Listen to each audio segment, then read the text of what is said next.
The mother owl was peacefully incubating her eggs in the nest. Suddenly, she noticed a strange bird lurking nearby. The bird seemed to be approaching the nest. Sensing danger, the mother owl immediately became alert. She used her piercing gaze and loud calls to warn it off. Yet the strange bird kept creeping closer and closer.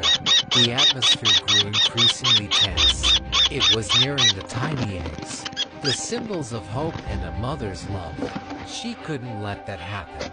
The mother owl made a decisive move.